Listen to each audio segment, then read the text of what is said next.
sustainable development goals for economic development, real development. There's a relatively broad title. I thought how education can be integrated in order to achieve the sustainable development goals, which are a kind of hot debating issues in the present day. So that in that context, I know that, or I understand that already you have undergone several sessions of the topic on sustainable development. So keeping that in mind, I thought let me recapitulate from the point of economics how it can be understood, development can be understood. So we all know that development is usually concerned with improving or enhancing the living conditions of people. So when we say living conditions, it's not only food and shelter, all other aspects of the living we need to count. Where are they staying and what kind of environment they are living with, what are the resources they are able to access. So all those issues will come. So development is a much broader concept, as we have understood from the literature, which is much broader than growth. So over the period, the issues or the aspects dealt with the concept of development have changed. So you can see from the table that in the initial stage, particularly after the Second World War, when the debate started over achieving economic growth. So more or less, they were talking about efficiency, how to improve the efficiency, what kind of input should be used, to what extent we can enhance the capital in order to achieve more efficient production and all that. But later we realized that not only efficiency, it's also equity, because you may achieve economic growth, but that may not percolate to the down level. So if that has to be taken care, then equity aspect has to get into the development process. So that way, along with efficiency, equity also came in. Like different sections of the people have been left in the development mainstream. So in order to accommodate them, or in order to bring them into the mainstream of development course, equity is an essential thing which needs to be considered. So later we realized that it's not only efficiency and equity, it is also proper valuation of the resources which we are using. This particular aspect of valuation started in 1970s after the Stockholm Conference, where we realized that we have been using the resources. And also we should remember, Stockholm Conference was a result of the Club of Rome report, which is limits to growth theory. So there we try to understand what are the problems with resources, how can we use the resources without any problems, or can we go on using with unlimited volume of extraction and all that. So then the issue of value in the resources in environmental economics, we have a topic what is called valuing environment. So if you don't value anything, so if you think that it is a free good, then free good has no value. So similarly, environment which is thought of as a public good, unless we value, we don't understand its worthiness. So if you don't understand the worthiness, we tend to overuse, misuse, or waste resources. So in that angle, valuation of resources, which are very much essential for any economic activity, got into the debate of development, where the issue became more broader, calling it as social development. But in 1980s, along with efficiency, equity, proper valuation, other issues also got into the main focus, that is resource stock recognition, how much resources we have. ನಿಮ್ಗೆಲ್ಲ social work ನೋಡ್ದ? ಎಲ್ಲ social work. Hello, some of you, can you mute the sound? So, resource stock recognition is another issue where, without understanding the availability of resource, access to the resource, if you go on using, that's not a good thing. And also resilience, capacity of the environment. The nature has its own capacity to get back. So that, but the resilience capacity of the environment should not be disturbed. So, though we are using the resources, whether it is forest resource, water resource, whatever natural resource we are talking about, every resource has a certain limit up to which it can enhance, or it can get back to its original quality. So but that resilience capacity should not be disturbed or harmed. So the resilience capacity has to be maintained. So these aspects have to be taken care. So like that, the issue of development or the notion of development, several aspects got into that. And 1980s we got this broader concept of sustainable development. Still, even till today we are discussing about that. So but we should know that, so though we are discussing about development, sustainable development and all that, so we should understand that it's not a stage where we can end our growth path. It's a process. So the process has to be continued and the process has to be sustained.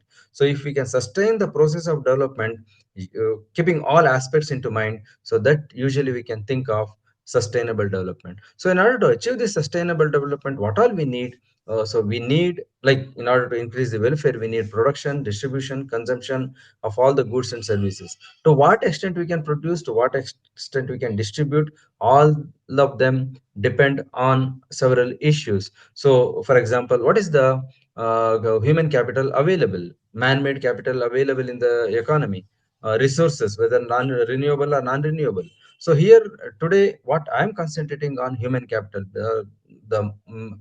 particularly how to enhance or enrich the human capital through different aspects. It may be education, training, skill development, or orienting already the existing personnel. So that kind of issues we can think of, because human capital is not only labor. What we think of human capital, it's not only physical labor. Along with that, human capital is also for creating knowledge.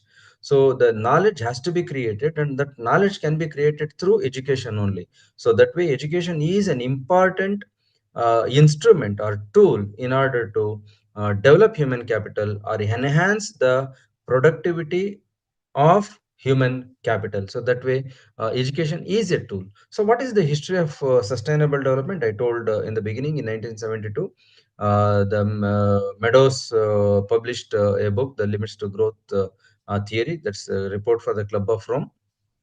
So that report suggested environmental limits would cause collapse of world economy system by mid 21st century. Though we have not directly experienced collapse, but we have been experiencing the results or impacts of crossing the environmental limits. So the recent episodes of cloudburst or what we call drought or other type of environment related catastrophic episodes, what we are observing, but more or less to a large extent they are getting attributed to the changes in the climate. So climate change is an offshoot of crossing all environmental limits, or the result of producing more negative environmental externalities. So all these have brought concerns about overuse of natural resources. So that is the history related to 1972 report. And in 1972, Stockholm Conference was held, in which large number of countries, including India, participated. So they identified that state of environment is a global problem. It is not this problem is not restricted to any one country or one region. So it's a global problem. So we need to address that. So in that angle, the UNEP, United Nations Environmental Program, was established in 1972. 1983, the Brundtland Commission was appointed. So with the objective of re-examining the critical environment and developmental issues, and formulate realistic proposals for dealing with them, and also raise the levels of understanding and commitment to action of individuals, voluntary organizations, business institutes, and governments. So in 1983 itself, the committee or the persons who were involved with the developing the Our Common Future report, so they understood that environmental problems are not what we can say, they are not associated with any one organization or any with one institution. So people are involved, that means individuals are involved, voluntary organizations are required, business establishments are also need to be considered, institutes and government. So there are different institutional participation required in order to address the environmental issues. This is what the Brundtland Commission report suggested. So, along with the role and activities of different organizations, the committee suggested the sustainable development uh, definition. Even till today, we have accepted the same definition, and we are moving towards achieving the sustainable development. So, this particular definition included efficiency with other attributes to sustainability, the attributes which we discussed in the first slide. So efficiency is very much essential, because if we are not efficient, then whatever resources we are using or getting into our production system, that will be underutilized. So any underutilization is a loss to the entire ecosystem or to the nature. I think majority of you might have gone through environmental economics, so easily you can understand this waste of resources when we try to understand the issue of thermodynamic principles or externalities. So that way, efficiency is a very much essential attribute which is required. So when we are talking about efficiency, we need to consider the issue of carrying capacity of resources. So this is in relation to resilience, which we discussed earlier. So carrying capacity also associated with the sustainable development, because any resource, if we over extract it, then it leads to either degradation or disappearance. So degradation is also a problem, and disappearance is also a problem. So that way, we need to consider both carrying capacity and efficiency with other attributes. So that is how the issue or the concept of sustainable development came into the picture.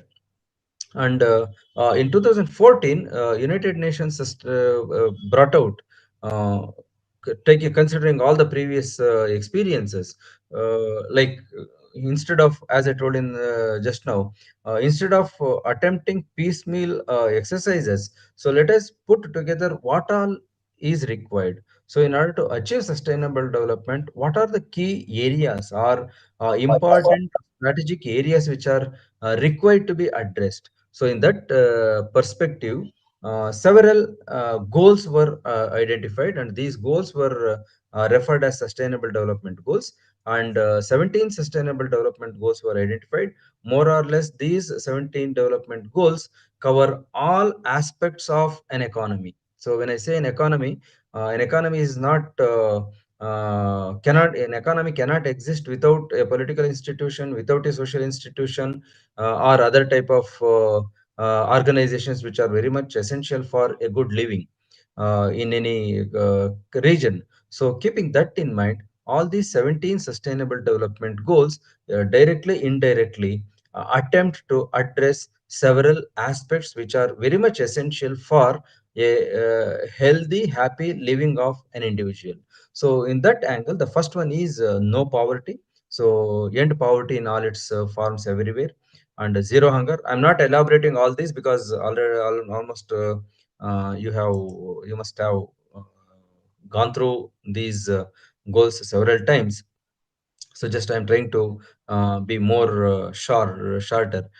Zero hunger, so that is reduce the hunger by providing food security or enhancing the nutrition level of people, because that is directly associated with health condition of several people. And good health and well-being, that is also another SDG. So healthy lives are very much essential, which need to be uh, p- provided or ensured in order to bring the well-being at all stages, whether it's a child or adult or aged people. So at all ages, that is required. Quality education is another sustainable development, with the topic which I'm trying to uh, elaborate a little bit more in the coming slides. So it is very much essential to provide inclusive and equitable quality education for all people who are ready or who are eager to go through a formal education. All those children should go through the educational system in order to learn several aspects which are required for life. I'm not telling that they should get educated for some engineering or for some other, whatever it is. So all individual in a society should get education, at least basic education, which is very much essential for his or her performance in a society. What all a man or an individual can do. So he or she has to participate in political activities, in societal activities, or other type of activities. So for that, a minimum level or basic level of education is very much essential. So education is need to be given for all people, and there should be a provision for learning throughout their life, if the individual likes. So that way, what kind of education, quality education, the society is giving, that also need to be understood. Then gender equality. So this issue has been coming again and again, keeping in mind a lot of disparity or discrepancy between male and female in terms of job opportunities, in terms of asset distribution, uh, all wherever an issue comes between a male and female. So this gender equality has to be addressed. So otherwise, we will be leaving a major chunk of the population, which is very much essential for a healthy society, from out of the mainstream development forum. So which needs to be considered. The next one is clean water and sanitation, directly related to health and hygiene of all the individuals, and also provision of drinking water is an important input for allowing an individual to spare his time for other productive activities. So there is a lot of literature available on that. So water and sanitation is one of the important SDGs. Affordable and clean energy, this is directly related for environment and all other issues. So that way, we need to take care of this clean energy issues and all that. Decent work and economic growth, industry, innovation and infrastructure. uh, this has to be incorporated along with education and all that, because innovation is an essential thing. There should be a kind of close linkage between industry and education, because whatever innovation which can happen either at university or industry should come into the practice. So that way, industry and education should go hand in hand. Infrastructure development is another important point of SDG 9.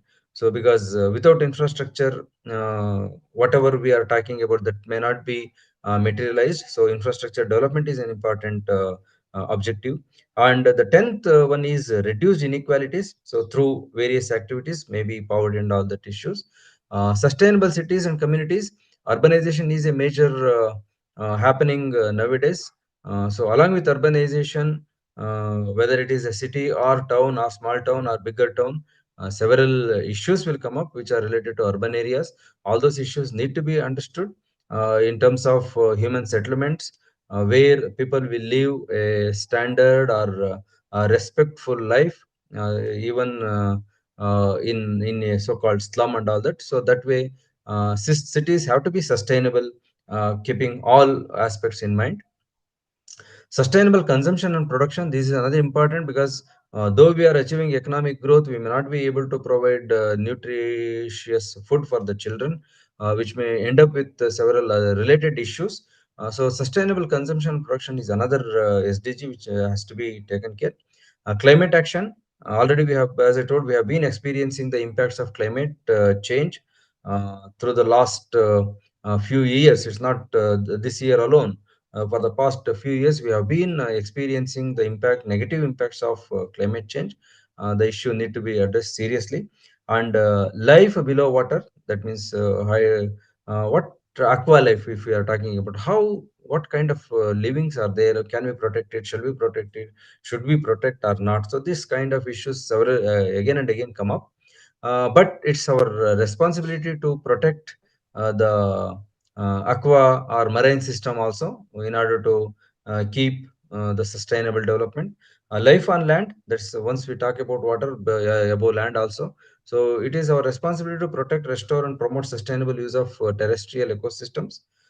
Forest management, desertification, arresting, all those issues will come on land related issues.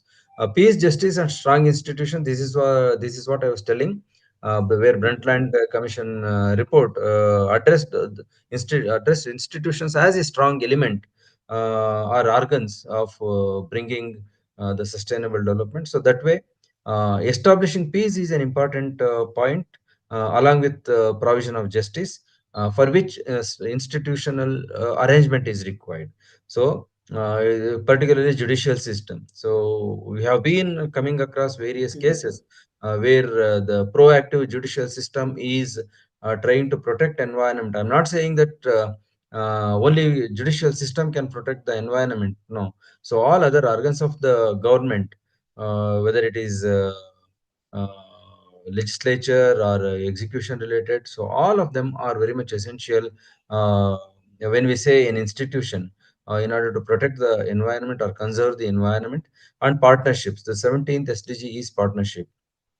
In order to implement or achieve all these sustainable development goals, a kind of partnership is very much essential. Partnership not only Sir, at a global level, at a local sir, level is also important.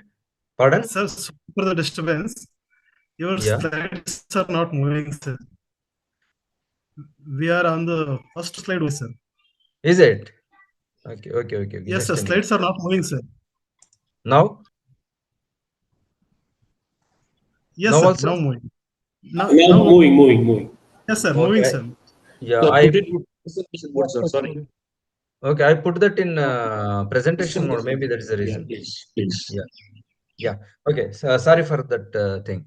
As it was telling, partnership is another important issue which has to be addressed at not only global level, even at also local level, because partnership between individuals and organizations, or several institutions, maybe community-based institutions or some other industry related or business related. These are all the organizations with educational institutions or some other institutions, where partnership is very much essential to understand the linkage between one institution and other institutions, so that we can understand and establish the different approaches for sustainable development. So nations across the world, they are trying to execute or achieve these sustainable development goals. As I told, all these 17 SDGs, in one or the other way, they are interrelated, they are not disconnected, all of them are connected one to one. So if we have to achieve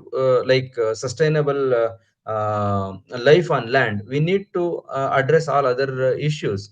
So otherwise we may not be able to achieve sustainable life on land.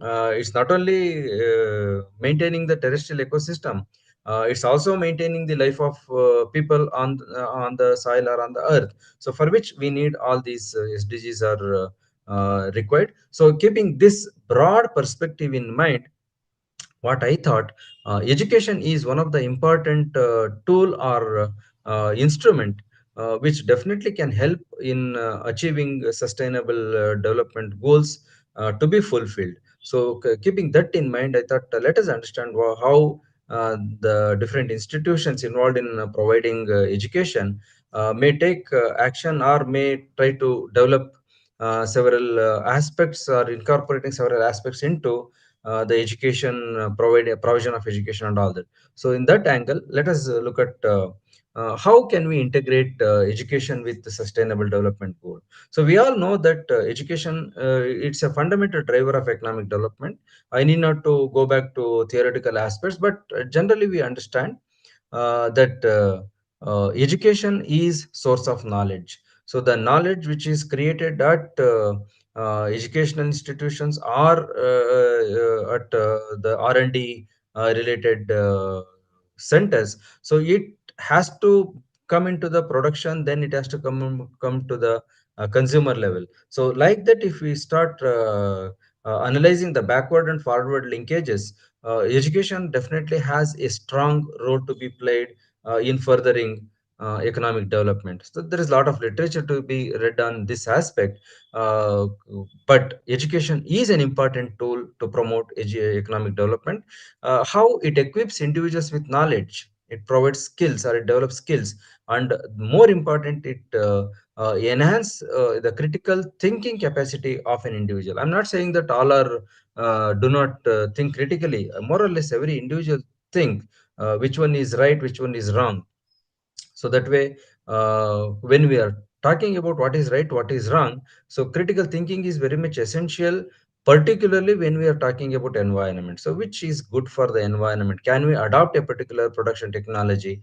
If we adopt, whether it is production or consumption, whatever it is, to what extent it will be useful, or it will be pro environmental decision. So that kind of decisions if we have to make, then critical thinking is required. So once we think, we need to execute it, for which skills are required, and that skills can come through knowledge. So education is a kind of basic tool to provide or inculcate knowledge, skill, and critical thinking among individuals. So in order to achieve sustainable development goal, education also becomes a crucial one. So that way, keeping education, quality education as an SDG is very much appropriate one. So education also helps to participate effectively in a labor force, innovation, productivity, and overall economy. This is how, as I told, the forward and backward linkages can be understood through education. So the education helps in creating human resource. So the human resource or human development is effect can be effectively used in labor force or labor related activities, and also education help in innovation. uh, but all these lead to productivity, and once the productivity is increasing, so when we're talking about productivity, we need to look at, it's not only the total output divided by number of laborers. So what are the other aspects which are directly indirectly connected with that production, all that need to be accounted for. Then only we, I think, if you have gone through the social cost aspect, you can understand what I'm trying to explain. Productivity is one of the variables which we try to understand whether we are getting efficient production or not. Along with that efficient production, that efficient production should also be in favor of environment. Then only it can be a broader efficient production. Otherwise, the social cost will be there, which is not accounted. So that way we need to take in care. So then we can achieve overall economic growth. So investing education is an investment. I think economics of education students can understand this.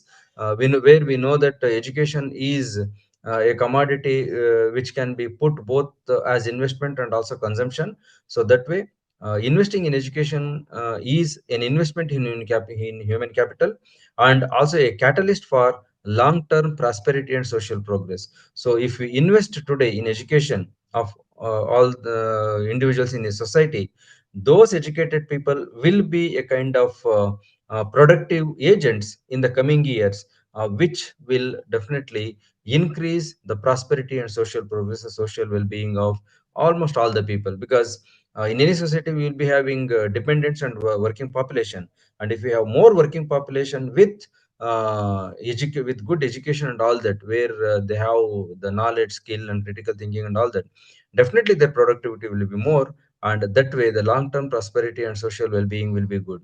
So that way, integrating education with SDGs is crucial.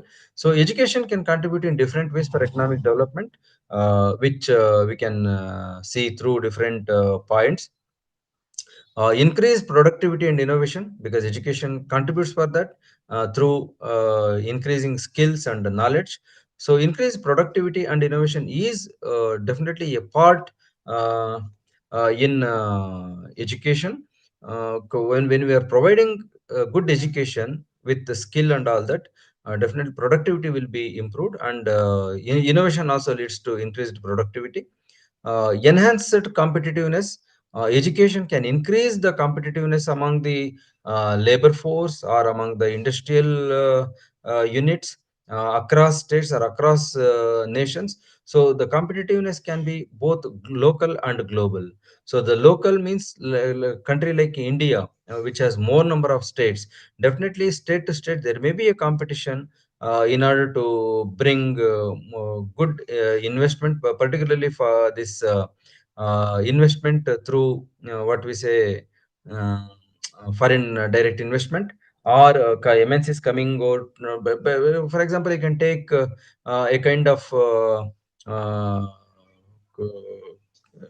what I can say is not a competition between the Karnataka and Andhra Pradesh, sorry, this Telangana. So where they are trying to attract the global companies to establish their plants either in Karnataka or in Andhra Pradesh or in Telangana. So that kind of competition or competitiveness can come to any state when the state has more number of educated or trained people. So that way, education definitely contributes for bringing more capital investment through which job opportunities, income, and all other aspects which are directly related with welfare of the individual can be enhanced. So that way education is very much essential, and at the same time we also need to look at the environmental issues, which is a hot debated issues. And education can also contribute for poverty reduction. I think all of you can easily understand there are several case studies in order to understand how poverty reduction can be achieved through education. I need not to elaborate on that. Reduction in income inequality. Yes, income inequality can be reduced through education. It's not only a person getting into a job after getting educated or after getting a qualification, whose income will be definitely help to reduce the income inequality. Not only that, educated people usually try to understand what they can do. It's not necessarily to do job. They can be part in the production system, in the trading system, or they can be either in service sector. So whatever it is, so like that, they will try to earn their own money. So with that, definitely the gap between income of different groups can be reduced. So that way, education contributes for income inequality reduction also. Education can also help in bringing women empowerment. This is another aspect which uh, that's why several, almost all the government, whether it's central or state government, they are trying to uh, put more focus on girls' education, because today's girls need to get educated, because it has several positive externalities. The women education, a woman with education has several positive externalities for a family, for the society as a whole. So that way, women empowerment is also a result which we can achieve through education. Education can also help in providing social development, people participation in social activities, election process, or other societal related or community related activities. All those activities, their participation or involvement in government activities. For example, if the road is being constructed, if the quality is not good, people definitely can question that if they are educated, if they know the rules of the land and all that. So that way, definitely they can try to contribute for social development. And education can help in finding solutions for global problems also. So the problems which we just now discussed are also more or less global problems. When we are talking about a country, they are directly associated with that country, but if we enlarge the issue, definitely majority of these will become global problems. For these kinds of global problems, where and also all these issues are directly related with environment also. So that way, education will help us in finding solutions for global problems by finding solutions for local issues.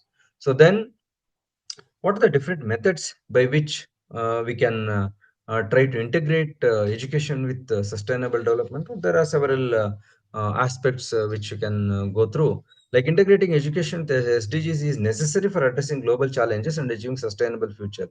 So whatever we are doing, our objective should be to achieve a sustainable future, or where we have a kind of sustainable growth and development. So that way, we are very much essential, or it's very much essential to integrate education with SDGs.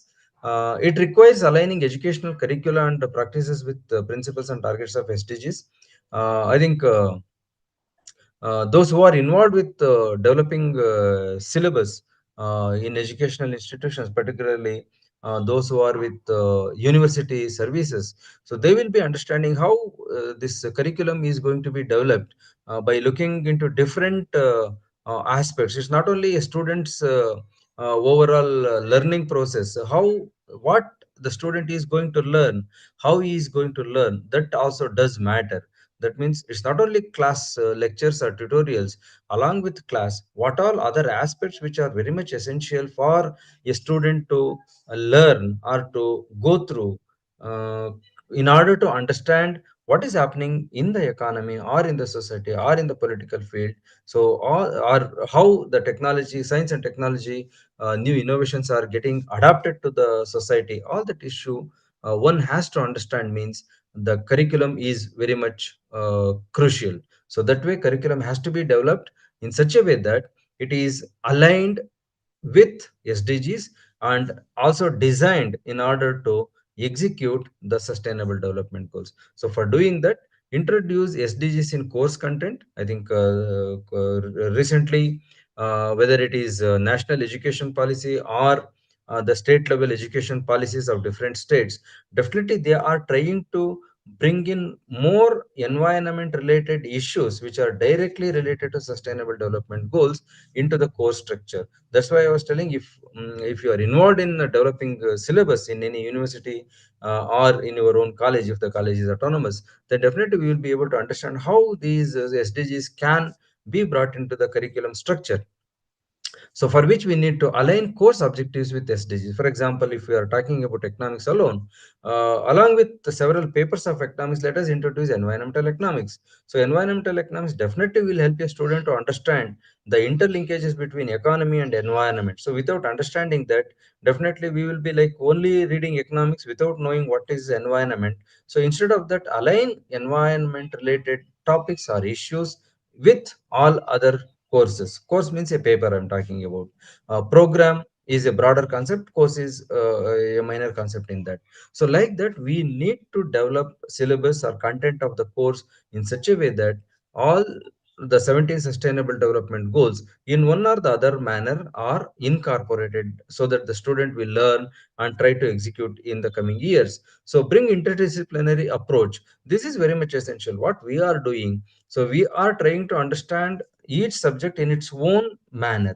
For example, since I'm student from economics, I would like to give that. So if I'm trying to understand uh, economics alone, we all know that economics alone is we cannot read economics alone, because we need several other issues or several other subjects knowledge in order to understand economics. For example, if you read physics, there is a linkage between economics and physics. For example, if we try to understand the scarcity definition of economics, the scarcity definition is can be directly linked with your thermodynamic principles, where material balance principle or a law of entropy can be easily explained through economics principles. So, or if you are talking about environmental science, so environmental science is directly related to economics.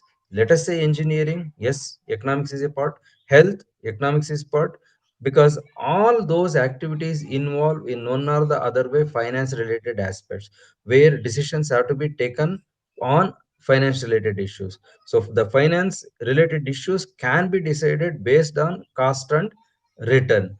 Wherever we talk about cost and return, economics bound to be there. So keeping that in mind, it is always necessary to understand economics from an interdisciplinary approach, cutting across the different sciences, or multidisciplinary approach where we can bring all of them together and try to understand. This is very much essential in order to understand what is environment, how can we protect environment from the perspective or frame of economics. So that way for all other subjects we can link. So the designing course is very much essential. In such a way it is included with the SDGs.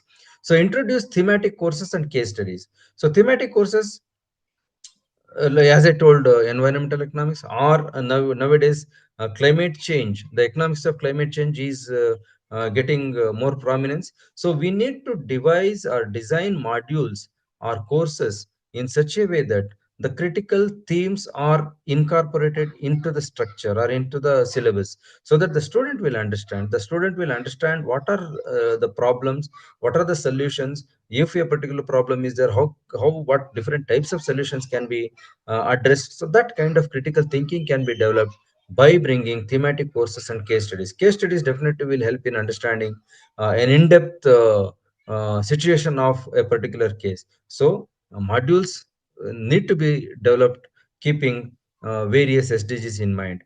Promote research and innovation. That is another activity which need to be considered in order to integrate education with SDGs. We need to develop a kind of interest among the students or among the faculty where research and innovations are taking place. So institutions should involve in R&D, fostering economic development with sustainable development. There are different methods how it can be done. Biotechnology is one of the important area. Chemical science is another area. Natural science I'm talking about, and environmental science I told. In arts or social science, sociology, economics, political science. Because the social science is science subjects deal with institutions, while natural science subjects deals with materials. So what is what are the results which we are getting in material science are definitely going to impact on the society. So both of them should come together, or both of them should work in such a way that what is the impact of the new developments, and how research and innovation should help in building a sustainable development. That needs to be considered when we are trying to integrate education with SDGs. Develop syllabus to make students understand interconnectedness across sectors. So what are the sectors? I just now I told social sector, economics, science and technology, and environment. All these are interrelated. Even I told political science. Political science is about political institutions. In any country, if the country is ruled by democratic institutions or democratic setup, then politics is a major part.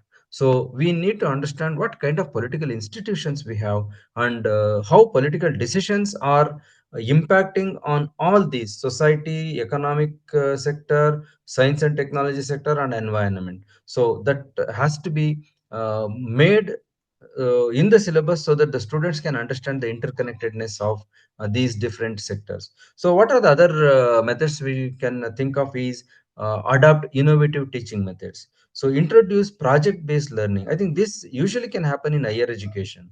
To some extent, it is easy to be implemented in master degree program, whether science or arts.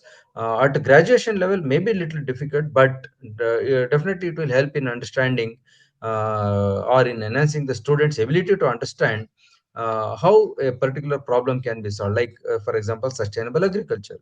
So what is sustainable agriculture? What are the different methods of agriculture? What methods farmers are adopting? Is it environmental friendly or not? What can be done? What should not be done? All these issues can be understood through project-based learning.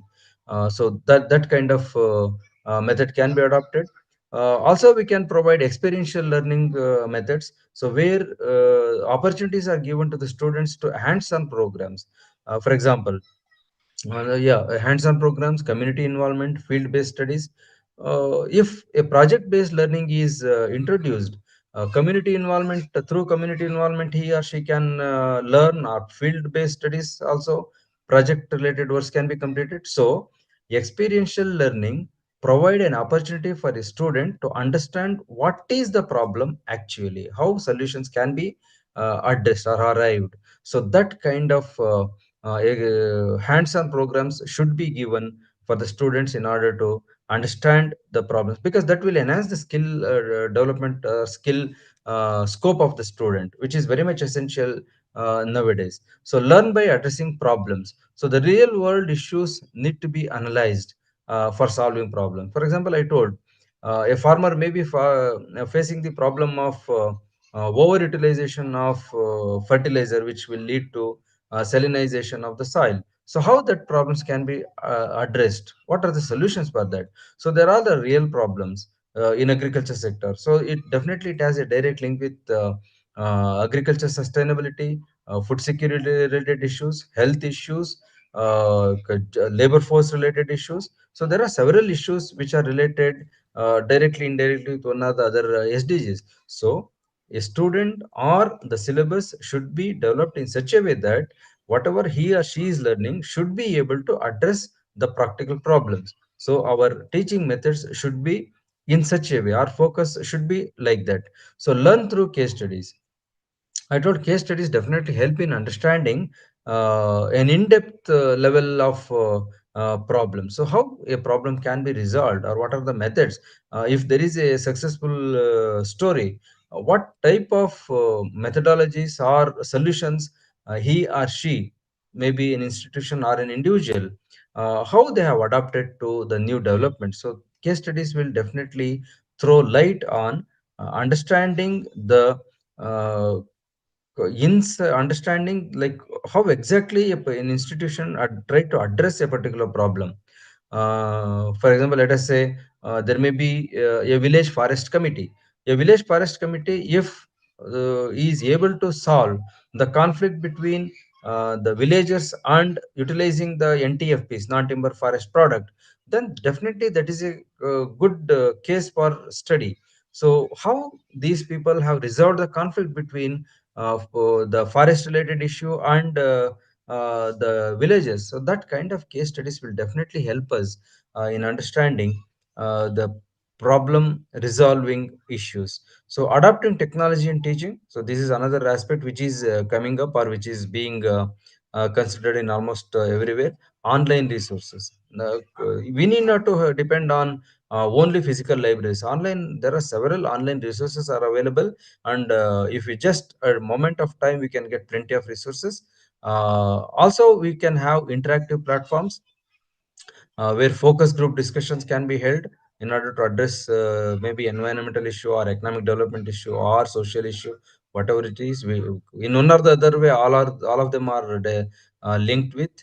So interactive platforms, as I told, focus group discussion, in-depth and interview with key personnels and all that, or we can meet the concerned stakeholders. All that can be done through interactive activities through platforms, maybe digital platform or physically. And digital tools for integrating SDGs. This is also another important. I think this particular aspect is being promoted by several central universities, where they are trying to integrate the educational tools or educational teaching methods, but in order to achieve sustainable development goals, particularly reducing production of books, which is paper and all that. So that kind of activities they are trying to promote in order to bring in several pro environmental practices into the teaching methods and all that. So the next one is human resource development and building capacity. I think I have few more minutes, so that I'll try to be a little bit fast. Provide professional development opportunities for whom? For teachers or for non-teaching staff and all that, where training programs can be arranged in order to bring or create awareness among the personnel about sustainable development goals. Because without making them to know about what we are talking about and what is required, then they will not be definitely putting their efforts in order to achieve the sustainable development path. So for that, we need to provide them professional development opportunities, where we are trying to incorporate the training programs, skill development programs and all that. So reduce skill gaps. I think that's another very important point which we need to. So equip all teachers to handle interdisciplinary issues. So because if I'm reading only economics, I will be good in economics, but economics has direct indirect connection with many other fields, as I told a few minutes back. So if I don't understand that interlinkages between economics and other paper, for example, if I don't understand because of some economic activity, what is the impact on the environment through economic concepts, I should be able to understand what is its impact on environment. Then I will not be able to understand what is exactly happening in the environment and in the economy as a whole. So that gap should be bridged by introducing interdisciplinary approaches in order to address these issues, and also provide training on new teaching methods where involves students with active learning activities related to SDGs. Several methods can be devised for it. I think education teachers will be in a better position to explain more on this, how to bring more students with teaching learning activities by incorporating SDGs at all different levels. Also it can be done, like education, UG, PG, and also intermediary classes and all that. So institutional support is also required in order to achieve or in order to bring SDGs into the educational system. Policy and leadership. Governments should develop policies for SDGs integration in education. I think this is being happen in several areas, or through several programs. I think one of the programs case study I have, I'll try to briefly mention it at the end of this presentation. So governments should develop policies in such a way that all eligible students should get education, or all eligible children should get education, and for which the government should develop the required infrastructure, required programs, so that SDG of education can be achieved. So policy and leadership has a major role. Allocate resources for teaching aids, technology based instruments, infrastructure development in order to support SDGs. What is happening? Schools are developed, whether through education, through government or private. Schools or education institutions are developed. They are not provided with teaching aids. They are not provided with the definite very specifically required instruments or tools. So that kind of insufficiency should be filled by providing or allocating resources for developing all the required tools of education or teaching aids, or developing infrastructure, or recruiting people. All that requires a lot of resources which needs to be provided by the institutional arrangement. And build collaborations and partnerships. This is another method where we can try to address the issue between education and SDGs. Involve R&D institutions in developing curriculum, developing skills, or providing placements for the children who are coming with some certificates or degree and all that. So R&D institutions are required. R&D means industry I'm talking. So R&D institutions are required in order to develop collaboration and all that, which is happening nowadays. Community based organizations are like NGOs and all that. We need to get into the NGO network also, because NGOs are action oriented organizations where to some extent they are directly involved in addressing people related problems. So they will have better and practical knowledge about a issue. For example, let us say environment related issues, or man animal conflict. So sitting in a city we may think in a different way, but the actual scenario may be different. So that actual scenario should be understood uh, either by visiting in person or through the organizations which are involved working on that. And also the collaboration should be there with business firms, because these business firms will have success stories. They will have corporate social responsibility fund and all that, which definitely will be a kind of good resource for educational institutions to deal with the teaching aids, technology related instruments and all that, because they all require capital. So that way collaborations and partnerships should be developed in order to uh, uh, bring more recent developments in the curriculum, developments in the industry and other fields into the curriculum, so that the students will understand, and when they get into the real field they will be able to address the issues. And also bringing business firms which definitely can provide a kind of capital resource for bringing more new technology into the education system. Promote sustainability culture. So this environmental protection sustainable practices need to be promoted as culture. So what we do, so we think that our society or our system or our culture is imbibed with nature. True, we don't deny, but we don't practice it. So culture should be practiced, so then only it will have its value. So our lifestyle, our activities, whether in terms of food consumption or in terms of our living, or the type of materials which we are using in our day to day life, should be pro environment. For example, the best example we can take is about use of plastic. So can we live without plastic? The present situation is no, but definitely we can reduce use of plastic. So that should become a culture. Using less practice should become a culture. So that kind of practices or culture, if we develop among the student, definitely it will help in achieving sustainable development goal through our next generation, which is coming through our education system. Then what are the advantages with integrating SDGs with the education system? It definitely fosters global citizenship and awareness of interconnected global issues. This is very much essential, because if you are talking about only local problems, the local problems are also the global problems. With respect to environment, I'm talking. I'm not talking about other issues.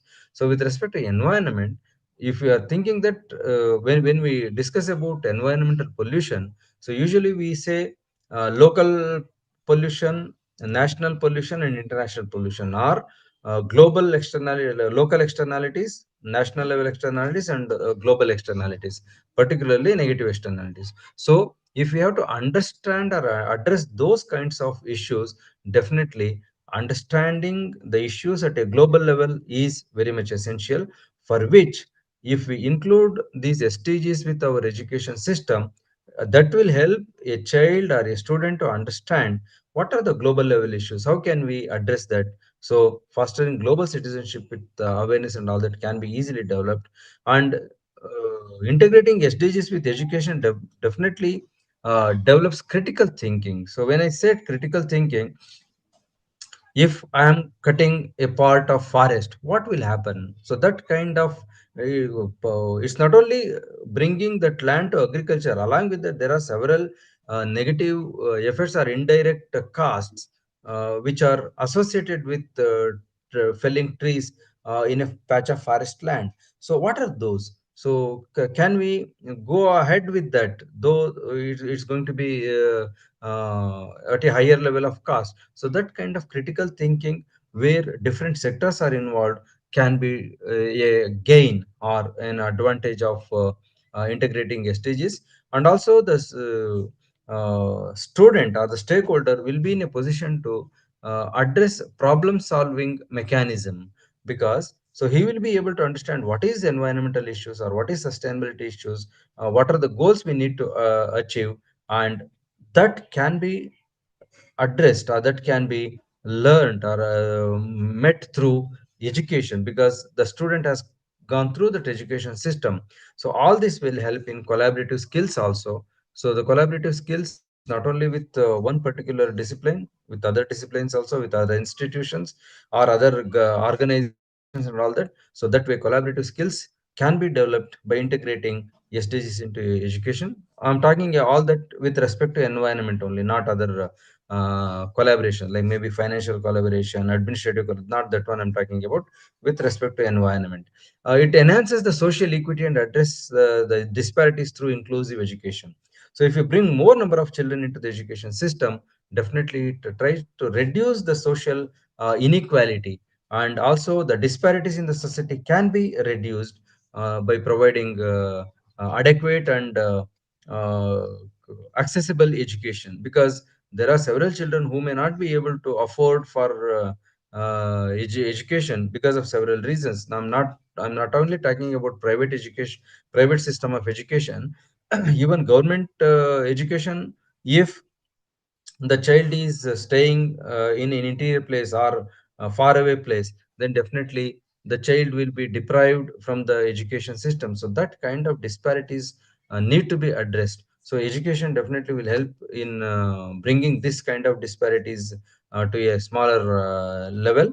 It prepares future leaders and innovators to tackle sustainability challenges. So once our education system, I'm not telling that 100% we should include SDGs into the system.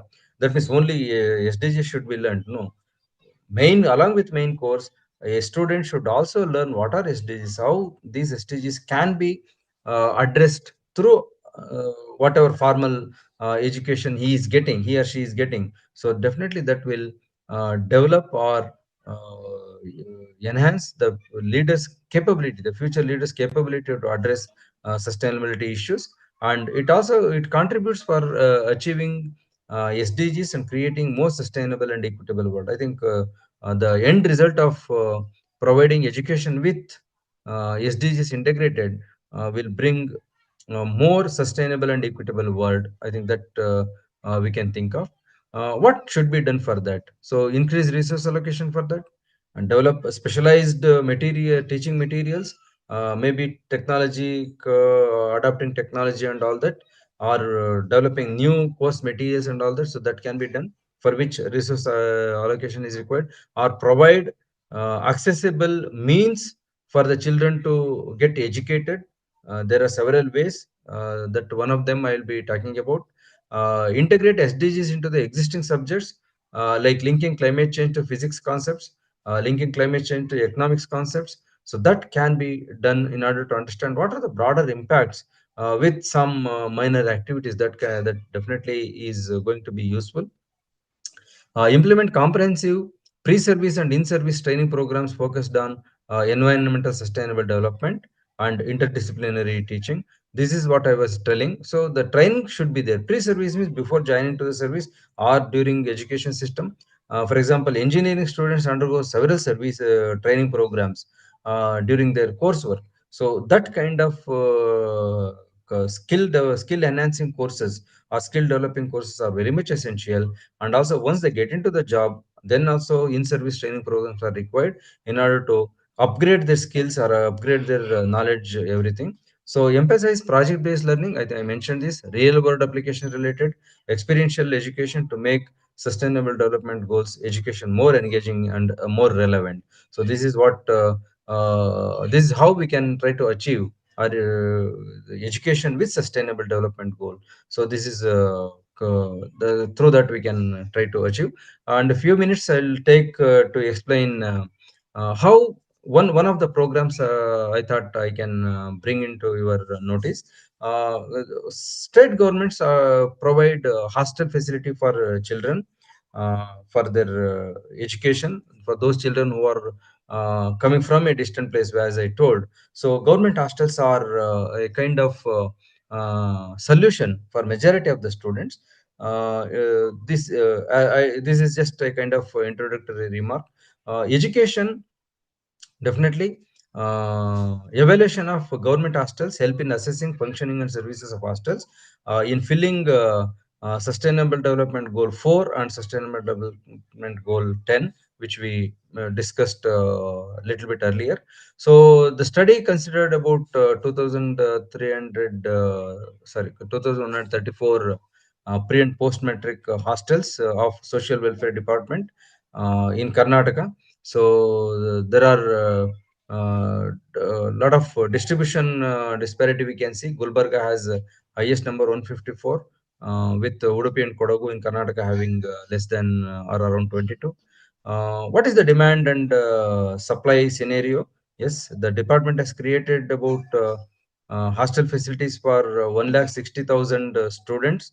About 95% of them sanctioned seats were filled. So that shows the demands. That means there is a huge demand for hostels, because there are several children who are not in a position to commute every day, or the parents may not be able to send the child from their place, or they may not be able to bear the cost of sending a child to a private school. So those kinds of children or parents, definitely they are using this facility. So because of that, about 95% of the sanctioned seats in across the state were filled. So directly showing what is the demand for that. Uh, in Raichur, the number of seats were less than the demand. Uh, there are several data given here. You can just go through. The fact is that hostels are one of the facilities which are helping students to come into education system. So government is providing hostels in order to bring more children to the education framework or education system. So that way, definitely, it is trying to help them in order to reduce their poverty or bring inequality and all that. And the next is about tribal welfare department. It has provided about 138 pre-matric and 119 post-matric schools. The demand is also very good in tribal welfare department based hostels. Number of admissions exceeded sanctioned seats. That means there was more demand. Then all these statements are based on data. They are not just like 93% occupancy was seen in case of pre-matric. In case of post-matric, that is higher education, about more than 100% occupancy. That means in some area like Chikballapur, Bijapur, Yadgir, Gulbarga, and all those districts. So the demand was much more than the supply or number of seats available. So that way, so hostels are playing a major role. And backward classes welfare department also has the facility or provision of providing hostels. 1300 government hostels are there, where Belgavi district in Karnataka has highest number. So the demand and supply scenario, if we see, about 77% of the hostels were for boys and the remaining were for girls. So you can see major chunk is taken by boys. There may be several reasons for that. So the sanctioned seats increase by 5% during 88, but not later.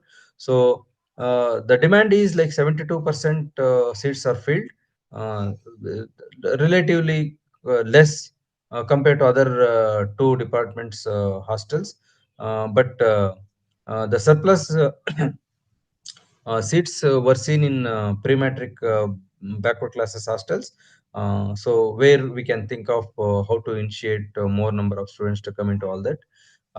And among post-matric hostels, about 87% was occupied. So this is the scenario. My point is the government is making its efforts to bring more number of children into the education system, because no child should go without education. That is the objective of the government. So provide all the facilities required for a child to get educated.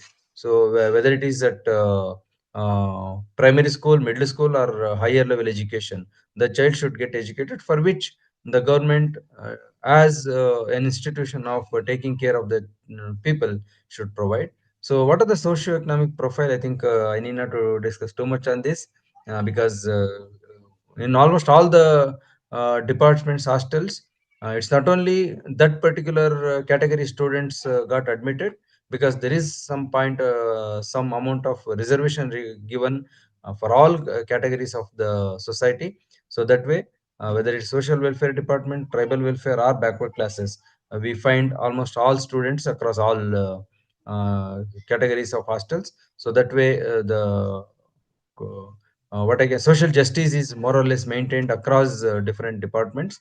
Uh, so we can say that hostels have provided access and opportunity for education transition of rural students in particular. This is what I thought. So education can be provided through hostels also. The children who are going to be deprived of getting education, mainly because they don't have a place to stay somewhere and get education, that definitely can be avoided by constructing hostels at the required place, if not at all places, at the required places. It may be more in number also, doesn't matter.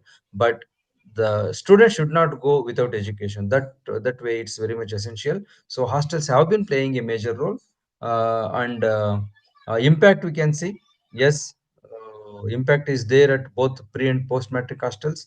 Then of all the departments, the survey revealed that 28% of hostels scored more than 80% in the 10th exam. That means the children are doing well. So the children, if the children are doing well, definitely they will succeed in their life, where they will be in such a way that they will understand their roles and responsibilities in this society, and they will try to do well in their remaining life. So that way, this scheme is contributing more, even in terms of. Okay, I think. Try to close. State required to initiate and continue focus programs to achieve SDGs. One of the schemes I thought of is hostels provision. There are several other schemes like scholarships and all those. We need separate inquiry for that. We have a long way to achieve these SDGs, for which we need to finance and keep trying more. What I can say is sustainable development is a requirement, keeping all that in mind, which can be fulfilled through achieving sustainable development goals. So, if we fulfill all the SDGs, or if we try to execute all the SDGs, definitely sustainable development can be achieved.